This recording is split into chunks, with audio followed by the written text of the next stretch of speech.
Having reached the end of the text of the Kena Upanishad, the Upanishad declares that it has spoken to thee of the knowledge of the eternal. Having said that, it now describes what is the foundation by which this knowledge can be attained and what is the result of having acquired this knowledge in the last two verses of the Upanishad.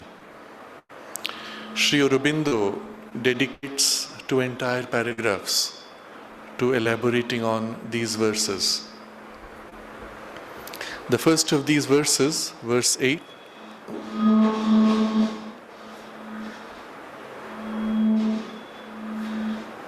verse 8, of this knowledge, austerity, that is tapas, and self-conquest, dhamma, and works, karma, are the foundation. The Veda are all its limbs. Truth is its dwelling place. This is how Sri Aurobindo has translated. There are three separate ideas, each leading to the next. First is that the foundation of this knowledge, this revelation, and it's not merely an intellectual knowledge. It is a revealed imprint of the knowledge and experience. Of this knowledge, the foundation consists of these three things, and we will explore them a little further. The second statement is that the Vedas are the limbs of this knowledge. And the third statement is that the dwelling place of this knowledge is truth, satyam.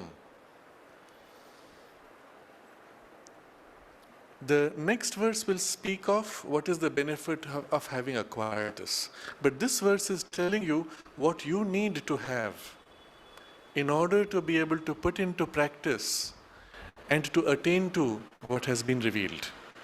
So first, the foundations of this revelation: tapas, dhamma, and karma. Tapas is the concentration of all of our energies. Not merely the mind's concentration, but the entire spectrum of human energies.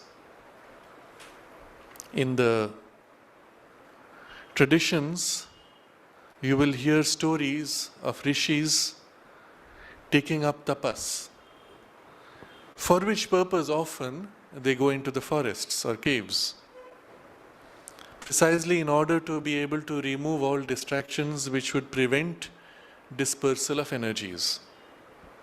But of course, the greatest rishis are also those who are able to be in life and yet maintain their focus. And the great example is of King Janaka.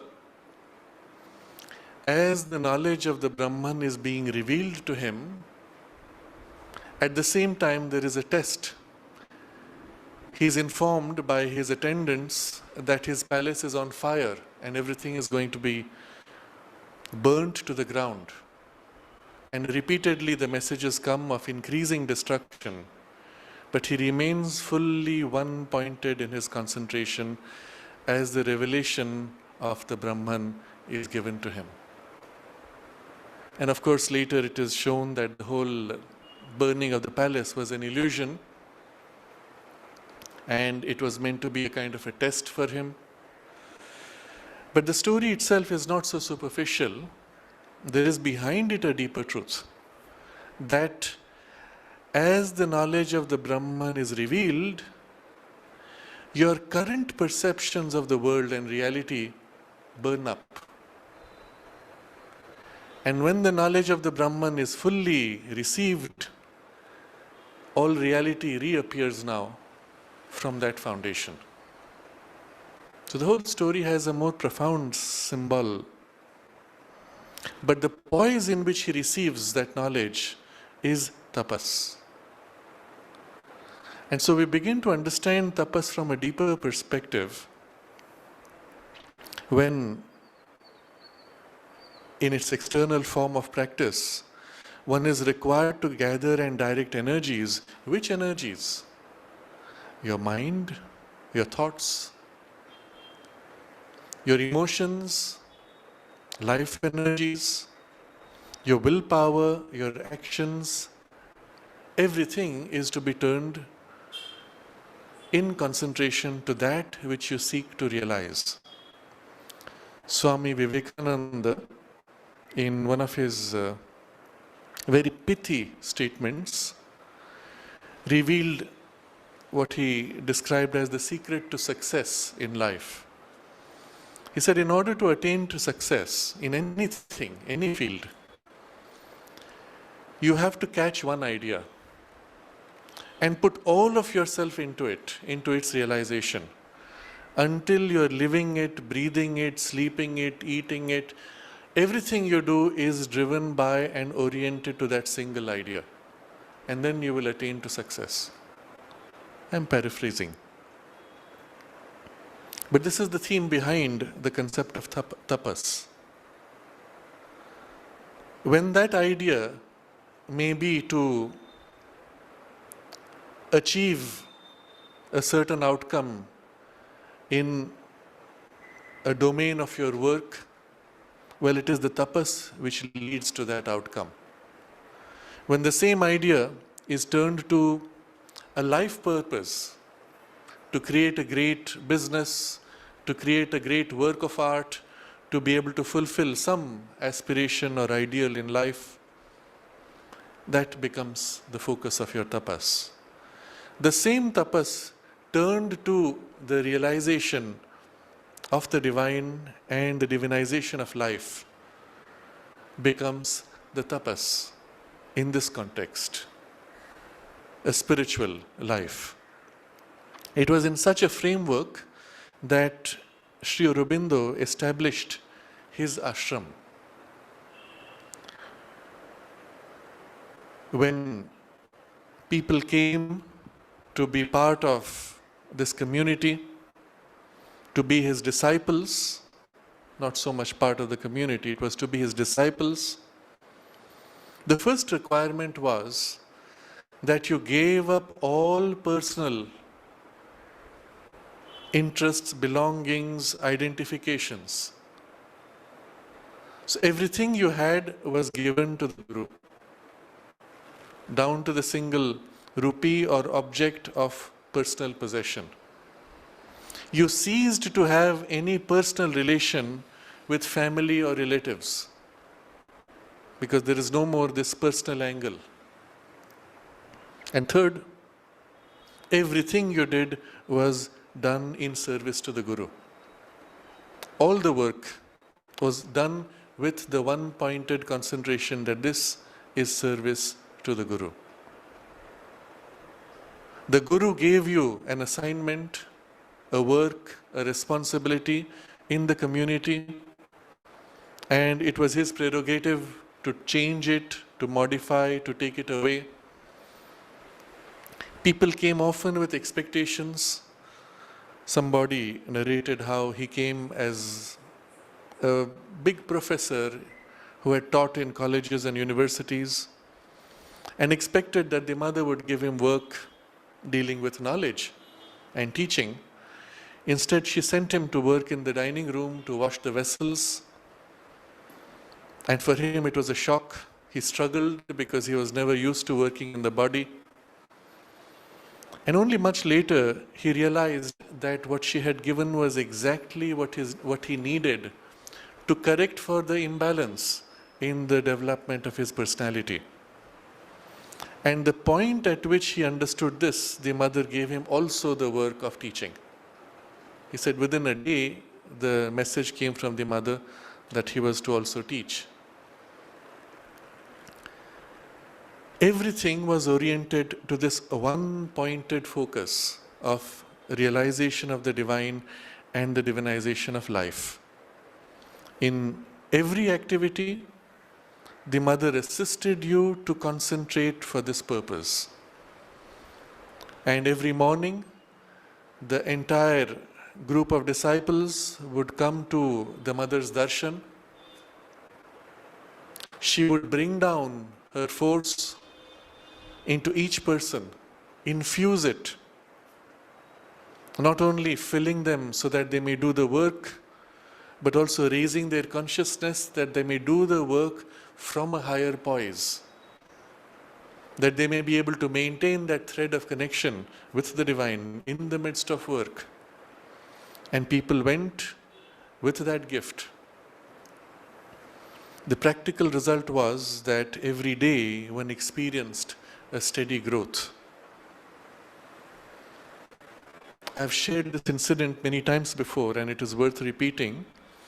When I was visiting Gujarat, the first time that I went to Ahmedabad, I was taken to meet a guru.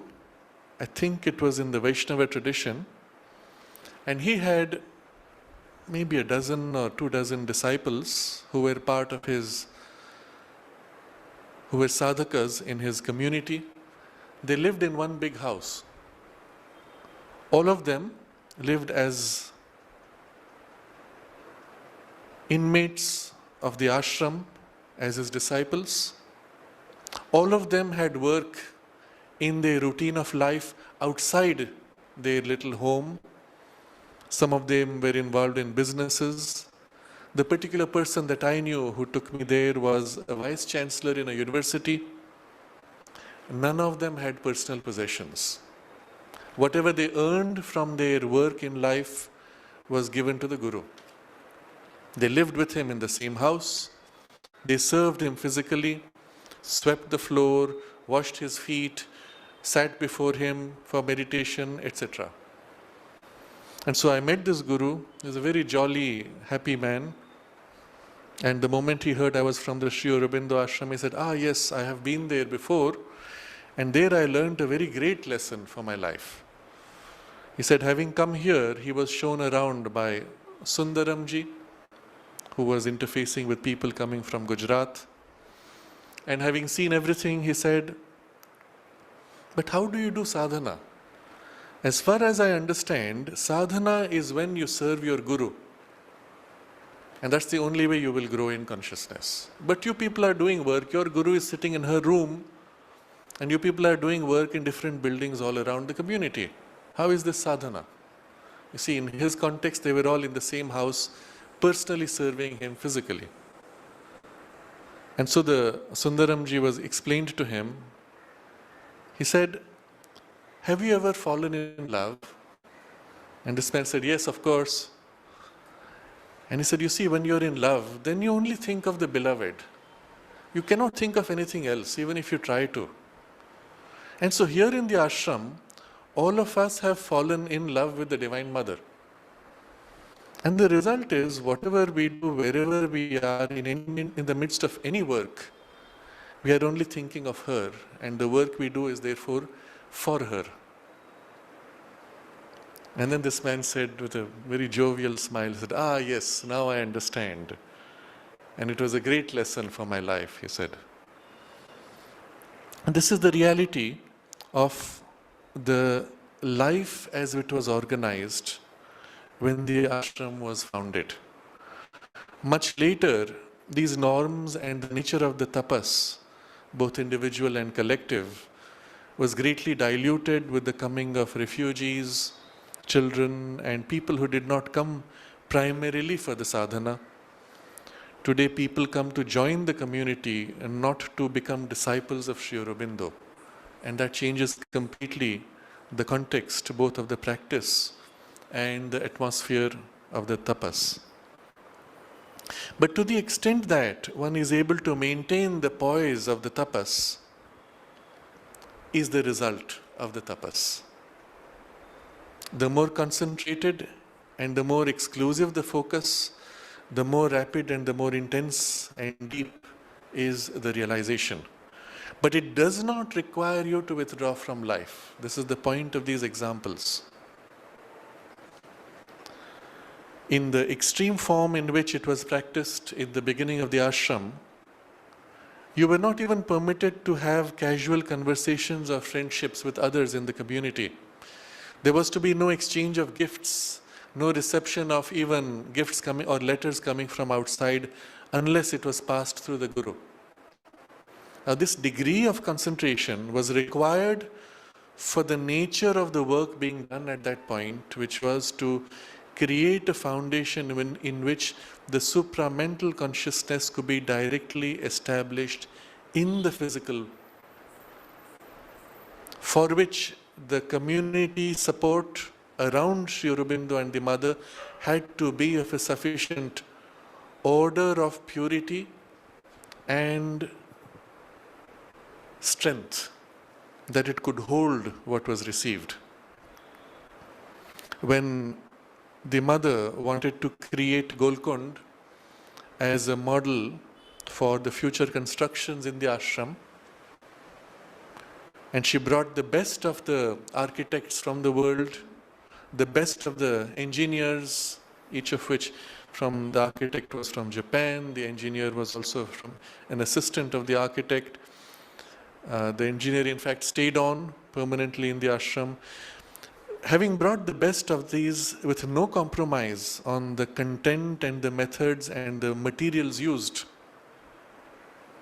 she had to actually rebuild, she had to build from scratch an entire workshop with machinery to make the parts so that the fittings for the windows and doors could be manufactured as required. You can see how far she went.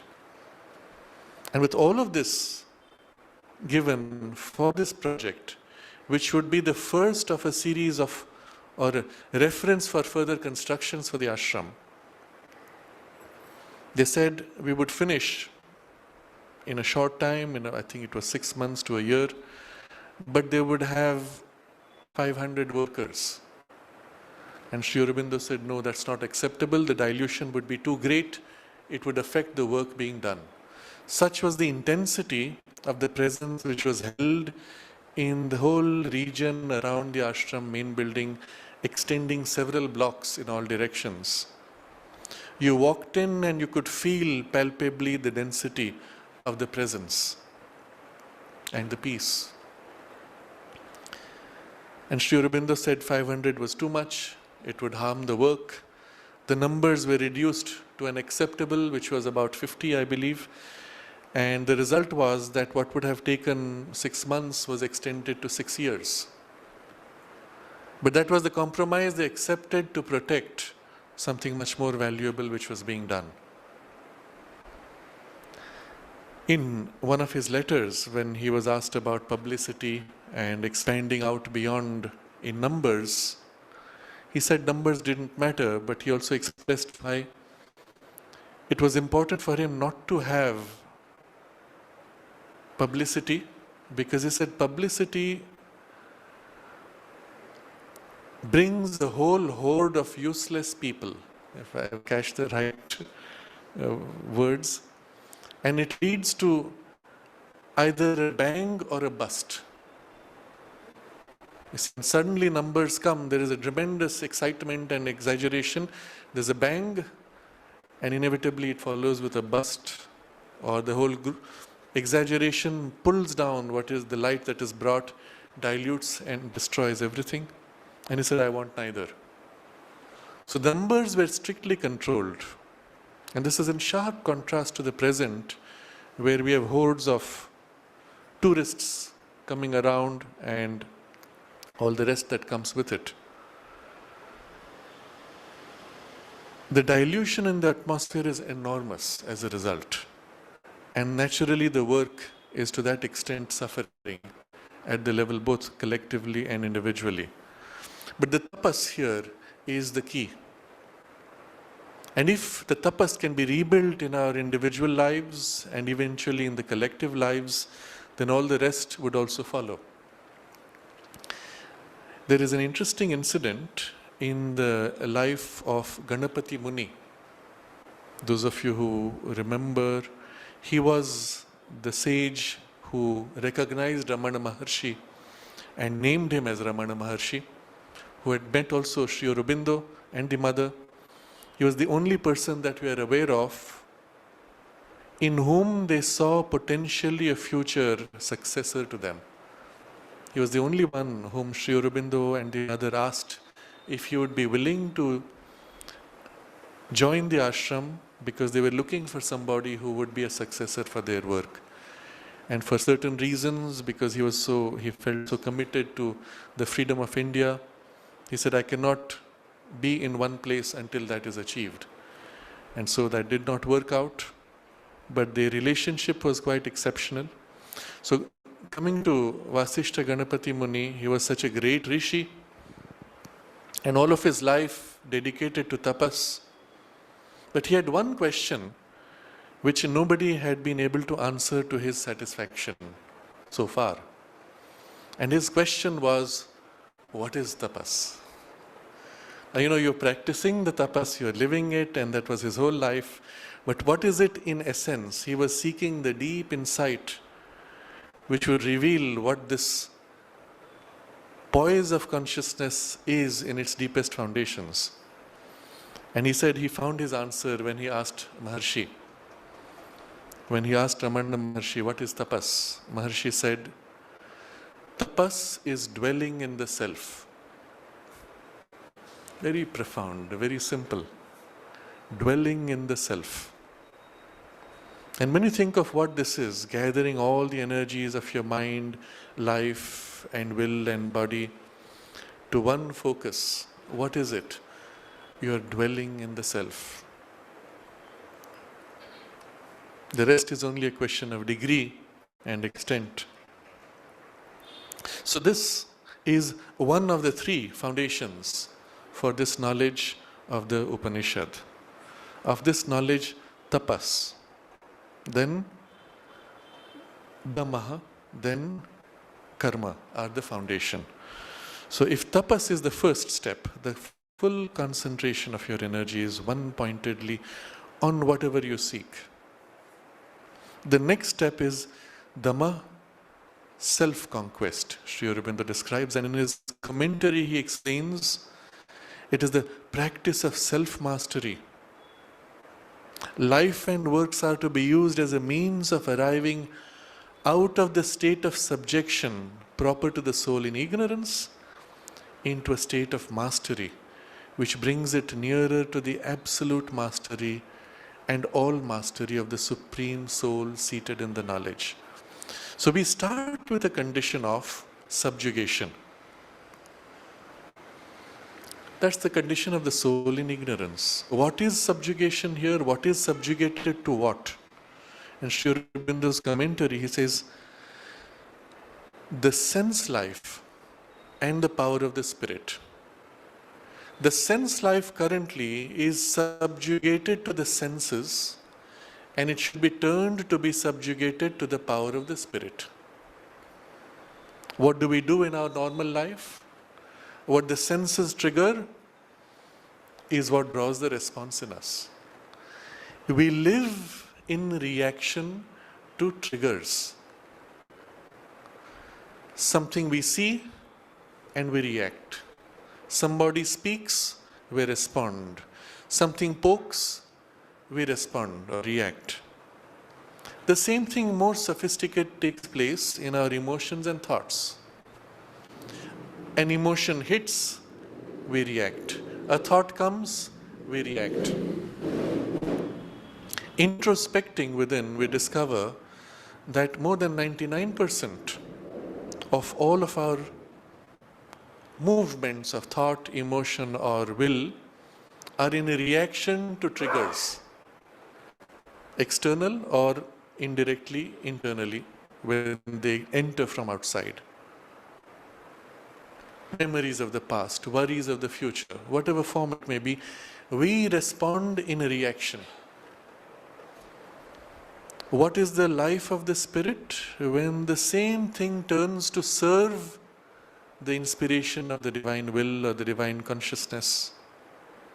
When that initiates and we become a vehicle for that, no more in reaction to external impulses, but acting upon all these from a source which is free, which is divine in its origin. That would be the nature of the divine life.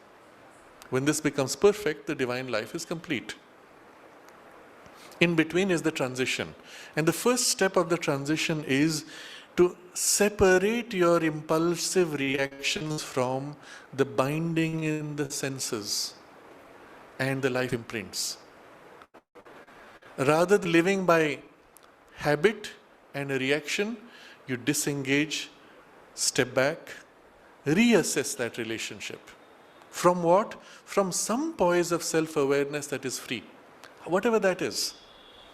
Generally, that poise of self-awareness is your intellect.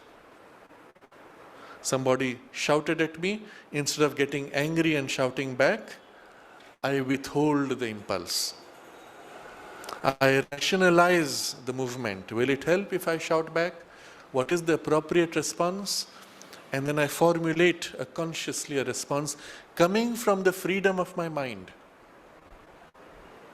And in this way, there is a process of taking charge of what was otherwise the animal nature built on reactions and impulses of instincts, and rationalizing the life as a first step. But that's not good enough. That has only leads to a mentalized life. And then you have still problems because the mind does not harmonize with the emotions or other parts. And therefore, the mind has then to hand over the reins which it has seized to the true soul or the divine origin. So the mind here is a temporary ruler. Sri Aurobindo uses the word vice-regent. The true regent is within, the true king is within, and he represents, the mind, the intellect represents the king in order to take the reins of the horses and then transfer them or act upon the impulse of the true owner. So this process, Sri Aurobindo describes as the subdual of the sense life to the power of the spirit. Self-mastery, in other words, but in order to serve the true master, not just self of the mind. And so the second requirement or the foundation of this knowledge is Dhamma, self-conquest. As long as you are a slave to impulses, you cannot contain the knowledge, you cannot actualize it. The training required for this in the old days was the training of brahmacharya. This is generally translated as celibacy, but it was more than just celibacy. You were living as students in the care of the teacher, in the Gurukula, the community or the house of the teacher, in the ashrama. The ashrama itself, Sri Aurobindo defines the word as house of the Guru in the Vedic sense of the word. Not a hermitage, not a place for retirement, but house of the Guru where you live in the care of the Guru at all times and you serve the Guru, learn from him how to put in practice.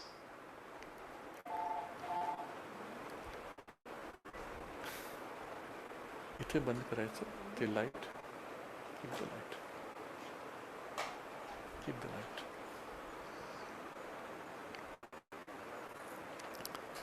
And it is in this context also that the Sri Aurobindo ashram, Sri Aurobindo's ashram was called an ashrama. The brahmacharya meant that you were at each, in all the activities, you were to become conscious and bring under the influence of the Brahman. Literally the term is brahmacharya. Chara is grazing or drawing nourishment from, and brahmacharya is grazing upon or drawing nourishment from the Brahman. Everything in all environment, all circumstances were turned towards the divine, and it is from there that you are drawing your nourishment, your sustenance, your inspiration, and your activation. Not from the sensory impulses, not from the desires, not from the past habits, not from the instincts, which are the lower impulses which were otherwise feeding you. You turn to the higher impulses that nourish and feed, and work to serve them. When you entered the dining room to eat food, the message that the mother had placed there prominently: eat for living, but do not live for eating. Very interesting reversal. What is the role of the food in the life? There was another message in which she explained that the food that was given there had a spiritual force infused into it, and therefore it should not be wasted, should not be given away to beggars or wasted in any form. I believe some of these things are no more there. But on entry you saw these, and they were reminders. Suitably appropriate quotations, indicators, helps were placed everywhere. The atmosphere itself was so constructed to assist in this upward movement. And when everything around you reminds you of and awakens the memory of and turns the heart to the divine, that is the mood of the brahmacharya. And so the brahmacharya ashram of the 4 phases of life, the first ashrama is the brahmacharya ashram, was this one-pointed gathering and turning upward of the whole sense life and the emotional life and the thought life. And you see how it is only an elaboration of the tapas. Tapas to dhamma. You can see how the shift is really one of scope. But they are both complementing each other. And we come now to the third element of the foundation, karma. And we'll see it follows in the same sequence. What happens when thus your consciousness is turned in tapas, where thus you are living in this upward turned framework of life? Everything you do is in response also to that inspiration. So the work becomes a means of consecration, self-giving, surrender, of conscious attunement to the divine will in order to serve it. Practically, it takes the form, most superficially, as doing the work given by the mother for her. So someone says, the mother has assigned me the task of looking after the farms, and I dedicate all of my energies to working the farms as she would want me to work them. And I do not allow any compromise in my commitment to the work given. It is a 24-hour commitment. Very simple. Externally, the framework is pretty much obvious, what you have to do to the best of your understanding. This is the first phase or first step of it. But as you begin to work, you realize that there are fine details and nuances and options where you can exercise a choice. What choice will you exercise? You can start with what is your best knowledge. When you find it doesn't work, then you seek a higher source of knowledge. What is the mother's will in this? Again, at that point, it was practical to ask her. So we have large numbers of letters coming to the mother, asking all kinds of things, from even the most mundane details to some very abstract and complex things. In the early days of the ashram, the numbers were small enough that the mother was actively present and involved in all activities, training people in how to do them from a different poise of consciousness. In certain cases, she just put the force and let the force work out. In other cases, she intervened to explain and teach. As an example, she picked people for the role. Parichanda was the person picked for looking after the gardens where the roses and the flowers were being grown for the ashram. He had an innate relationship with the flowers and the plants, and the mother worked with him on that, even on how to raise the plants and the roses, how to assist the plants in their growth, and to work with them consciously. Unfortunately, much of this kind of knowledge has been lost. Similarly, in the place now, which is the new art gallery, it was a beautiful garden into which the mother had invested a huge amount of energy, teaching the ladies looking after it on how to do, what the flowers represented, how to even nourish the plant with the physical manure, and a whole spiritual dimension which was infused into all these spaces. In preparations of food, in the arts sections, everywhere there was this active involvement, and you knew what she wanted and you worked to exercise it. Gradually, for practical reasons, she had to withdraw, and she left it to each person to be able to now connect to her will and her guidance from within. But you see, in the works, inevitably, although you may begin with your own best understanding, inevitably it is challenged, and you are required then to turn within to seek a deeper knowledge, a deeper source and confirmation. And this becomes the nature of the work and the service, which leads to the spiritual growth and the manifestation of the divinization of life. So far, the focus was on the concentration within and the oneness achieved from the concentration with the divine. Increasingly, as that grows, it works through the conquest of one's nature, self-mastery, and then action in life through the works. The first leads to the second, which leads to the third, in one continuum. The inner concentration and realization leads eventually to its transformation in our nature and its manifestation in our life. The three in sequence now begin to make so much sense. There is so much depth in what the Upanishad is saying. Of this knowledge, tapas and dhamma and karma are the foundation. Sri Aurobindo has translated as, of this knowledge, austerity and self-conquest and works are the foundation. But then it speaks of something more. The Vedas are all its limbs, truth is its dwelling place. What is this, and why is it giving this importance? In fact, when you first read that the Vedas are all its limbs, it awakens in the mind a certain contradiction from what we may have heard traditionally. Traditionally, they say the Vedas are the origin of all knowledge. And the Upanishads are the limbs of the Veda. They are called Vedanga. Anga is limb. Veda, Anga, limb of the Veda. And so depending on various classifications, you have the 12 principal Upanishads, or you have 108 of the Upanishads, including the secondary and tertiary ones, all as limbs of the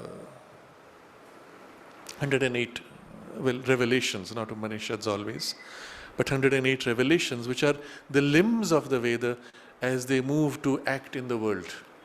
Each of them is as if a specialization of a limb projecting out from the essential core knowledge, which is the Veda. And here in the Kena Upanishad, the text says, the Vedas are its limbs. The Vedas are the limbs of this knowledge. How can that be? Of course, when you look more deeply, it makes enormous sense. What is the knowledge that is being revealed? It is the same knowledge of which the Vedas are an expression. So, this phrase you can understand on two different levels. You can say the Vedas themselves are the limbs of this realization of the Brahman.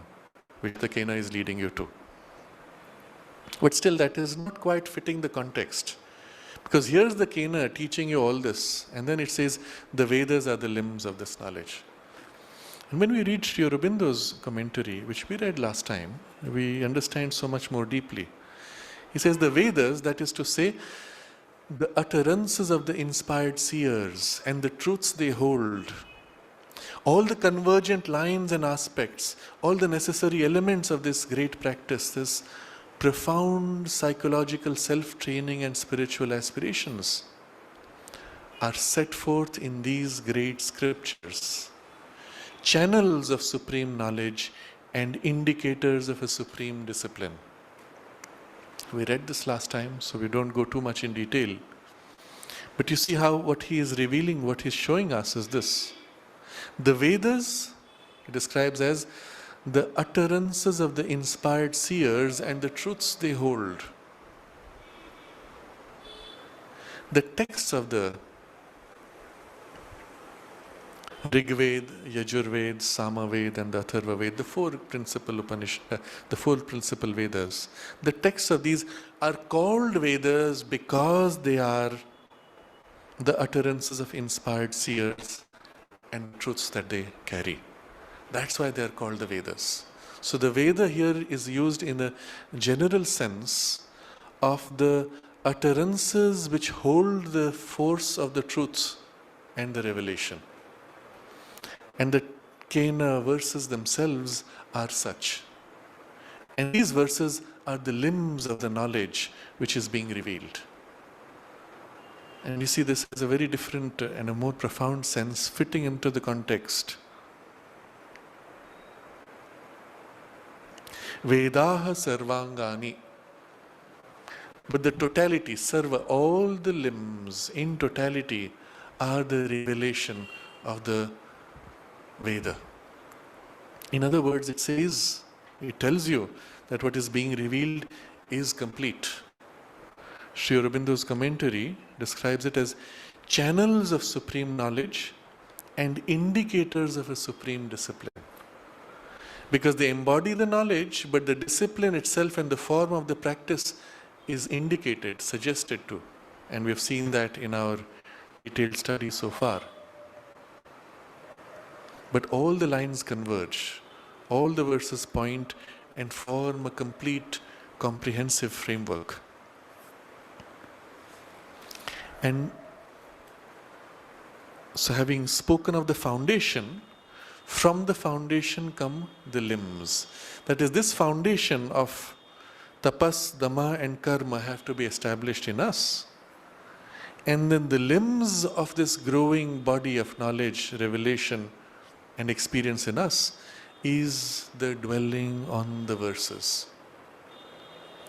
Having set this foundation, you dedicate yourself to dwelling on these verses and putting them into practice. And this forms the limbs of the knowledge which is being established. And finally, the third idea, truth is its dwelling place. Satyam ayatanam. Truth here, satyam, is not intellectual truth. It is the very poise of that consciousness in which you live in the reality of the divine. The real, the self-existent consciousness. That is satyam. And so Sri Aurobindo's commentary on this, truth is its home. And this truth is not merely intellectual verity. It's not a question of is this correct, is this wrong. It's not that kind of truth. For that is not the sense of the word in the Vedic writings. But man's ultimate human state of true being, true consciousness, right knowledge, right works, right joy of existence. All indeed that is contrary to the falsehood of egoism and ignorance. So this is the sense that Sri Aurobindo brings to it. And we need to understand this vocabulary, because reading Sri Aurobindo the first time, sometimes these words do not always indicate to the preconception of our mind what they are pointing to. Very often, the terms Sri Aurobindo uses are direct translations of the Sanskrit vocabulary, because there is no other vocabulary existing in English for these terms, for these ideas or these experiences. So when he says, man's ultimate human state of true being, true consciousness. What is true being? What is true consciousness? You see, one could dwell on this and make a pretty complex mental construction out of it. But if you go to the Sanskrit original of Satyam, which is also, again, the only English word is truth. So true being or true consciousness as the chit of the Satyam. But what does it mean? And Sri Aurobindo explains in many of his writings, what is it that is not true and what is it that is true? If you explore this question, you discover that which is innately true does not need external verification, and therefore does not depend on external circumstances for it to be true. That which is false is dependent on external circumstances, and when those circumstances change, it becomes more true or more false. And therefore it needs those external circumstances to validate this. This is what happens in court of law. Is this person guilty? Well, it depends on how you read this particular interpretation of the law. And then that interpretation can be slanted a little bit this way or a little bit that way to prove anything. And that's how you have people who everybody can see are guilty of a crime going scot-free because it did not fit in the way the law was formulated, or the lawyer's representation of it and the judge's understanding of it did not make it fit, etc. The whole thing is so relative. When you play with any mental idea, you will find this relativity is inherent. As an exercise, you can take any statement that the mind can formulate and show when the statement is true and also in what circumstances the statement is false. And you can do this with any statement. It's an interesting exercise, useful for training the intellect. But what it does show you is no formulated statement of the intellect stands by itself on its own. And this is why they say in the Vedic tradition itself, the moment you articulate the truth, you have reduced it, because the framework in which the articulation takes place is unable to contain Satyam, the truth, essential truth, for which there is no word in English, because English is a mental language. It is not an intuitive language. You have to then use the vocabulary of the Sanskrit and say Satyam. For the mental truth is always relative, but the thing which is being articulated is eternally self-existent and true, not dependent on anything. The moment you bring it into the domain of relativities, well, it is compromised. And yet, that's the closest that you can represent it in the mind in order to assist the mind now to turn to the thing in itself. And that's why the starting concept in the yoga tradition is you cannot know that as long as you are trying to understand it and stay in your understanding. Understanding in the mind is a means by which you can prepare the mind now to rise to experience and live in that consciousness. And that's what Sri Aurobindo is saying here.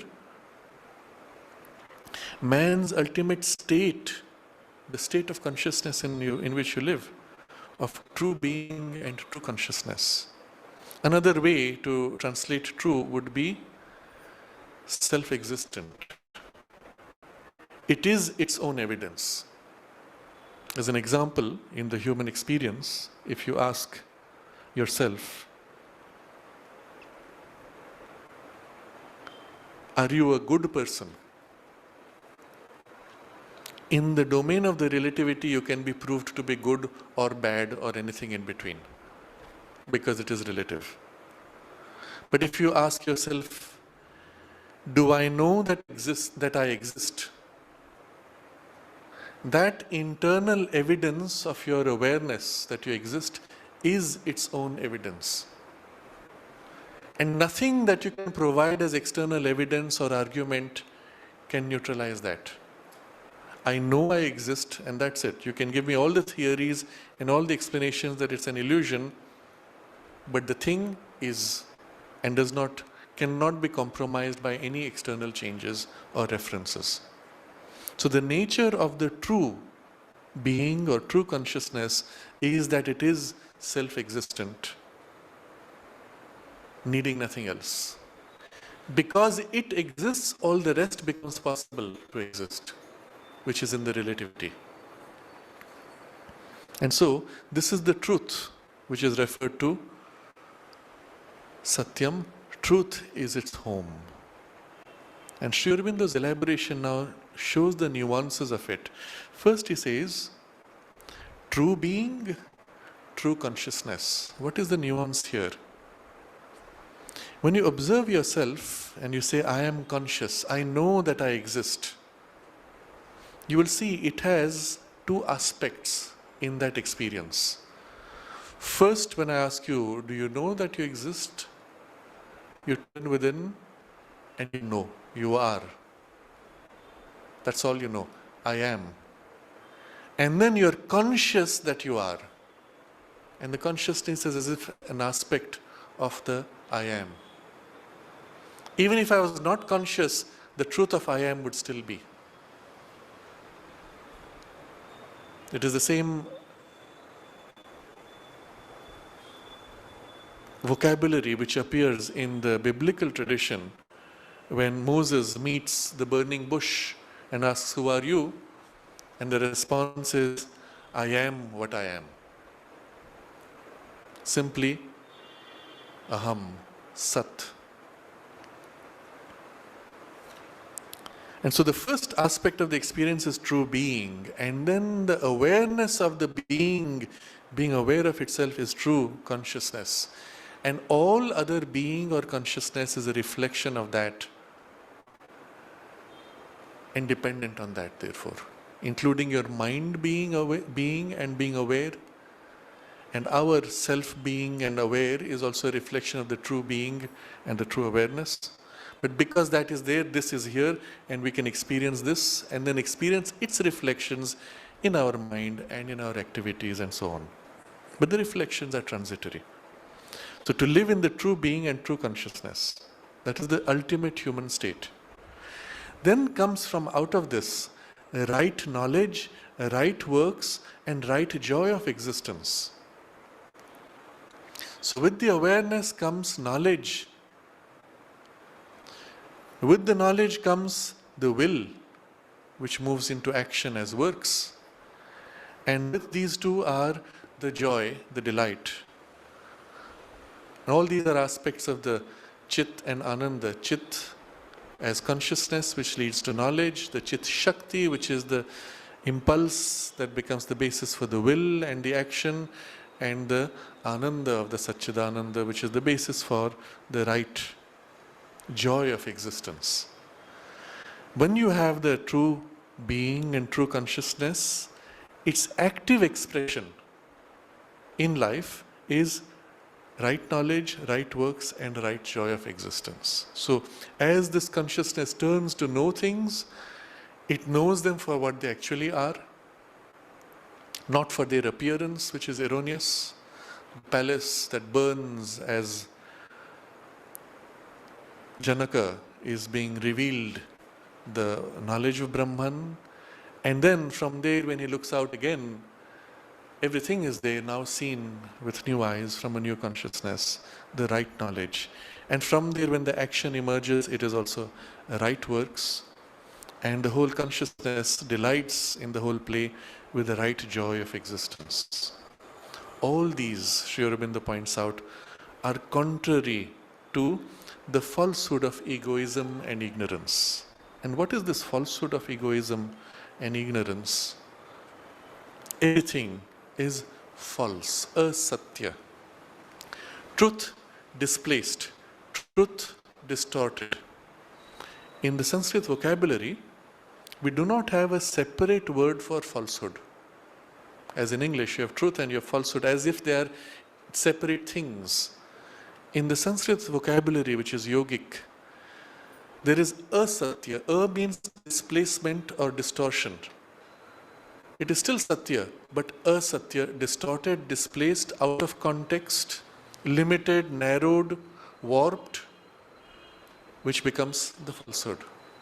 But behind that, supporting it, and in its origin, if you could trace it back all the way, there is only truth, there is no other. There is only the divine, there is no devil who is as powerful as the divine, who somehow is able to go against the divine and spoil the divine.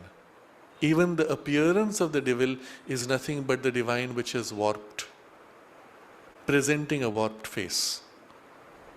And this is held even in the Abrahamic tradition, if you go back long enough, that Satan is described as a fallen angel, that he was originally an expression of the divine that chose to turn against the divine will. But in its roots, it still has that same original connection. And everything that we have in the world experience based on our egoism and ignorance is really that. Fragments, distortions, limitations of a divine reality as we perceive it. But what is the basis of that distortion, the falsehood? Egoism and ignorance. So he is not saying ego. People often use this word wrongly. They say, oh, ego is bad. Sri Aurobindo says, no, ego was the helper. It is egoism which is harmful. What's the difference? Ego is the sense of separation. I am this and the rest is not I. That sense of separation is a necessary step in evolution to form an individual. Egoism is the obsessive self-reference, as if this is all that matters and this is the whole universe, and the rest of the universe has to spin around my ego. The constant self-referencing to my interest, behaving as if everything is justified or not based on my separateness. That is egoism. It is egoism which warps everything. Of course, the root would be ego sense, but egoism which warps everything practically. Because you cannot see anymore the true value of something. When something serves a purpose in the larger working of the cosmos and you can see it, you know what it does. But when you reduce it to terms of yourself, oh, this is not useful for me, so I can destroy it.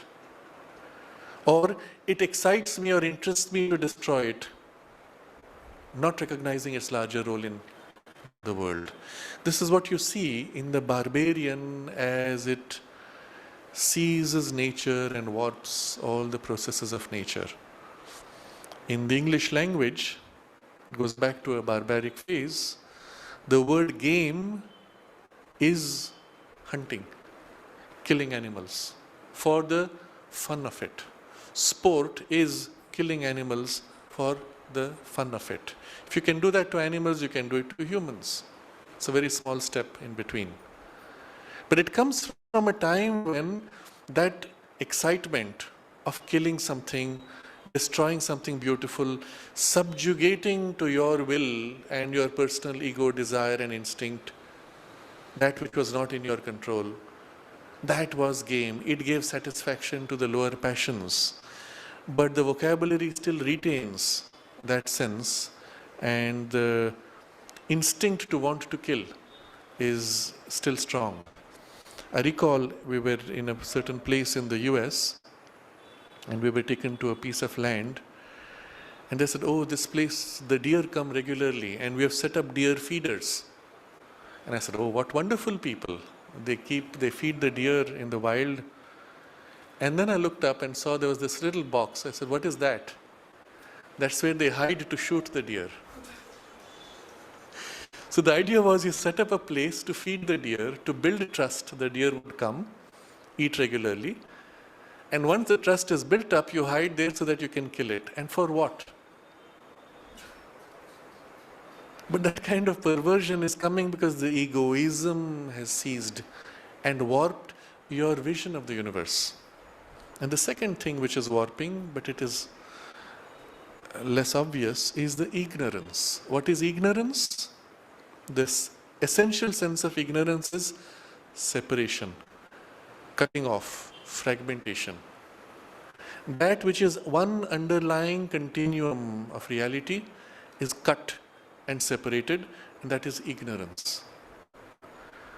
The result of ignorance is smallness, is not seeing how pieces fit, and is there trying to fit the pieces in a wrong way because you cannot have any, you do not see how they fit.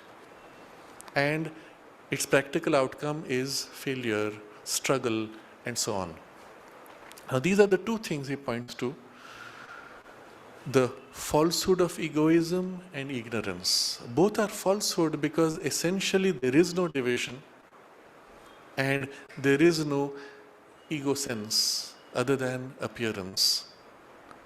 And the falsehood of egoism and ignorance is the state of consciousness in which we live, and therefore the life in which we are in false being, because that's the ego being, false consciousness, which is the egoistic consciousness, and with it, false knowledge from the separation of ignorance, false works, and false joy or false satisfaction.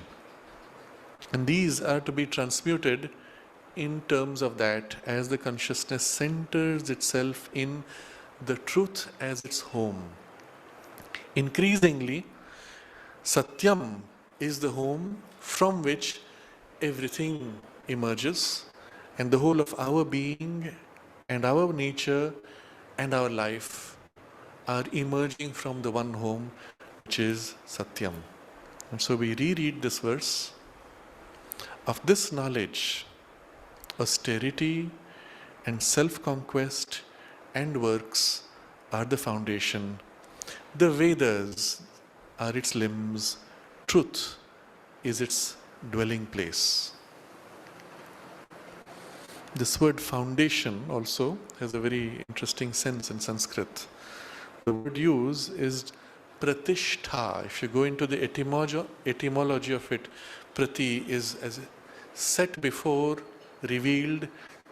The tha is the established in that which is revealed. If you look at the nuance of it, you are stable, but you do not know what is the base. And so it is not foundation. When the base is revealed and you're established in that which is revealed, that is the foundation, that is the pratishtha. So a revealed foundation, the revealed base which is stable, here is the tapas, dhamma and karma. So with this we complete Sri Aurobindo's commentary on this verse, and we take up next time the last verse and Sri Aurobindo's commentary on it.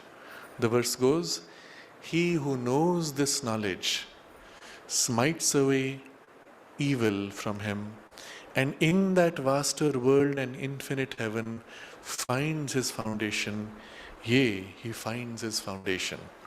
It is almost the Rishi is exulting in the joy of this realization and its result and affirms it. And Sri Aurobindo's commentary on this we will take up next Sunday. We can meditate on this theme for a few minutes.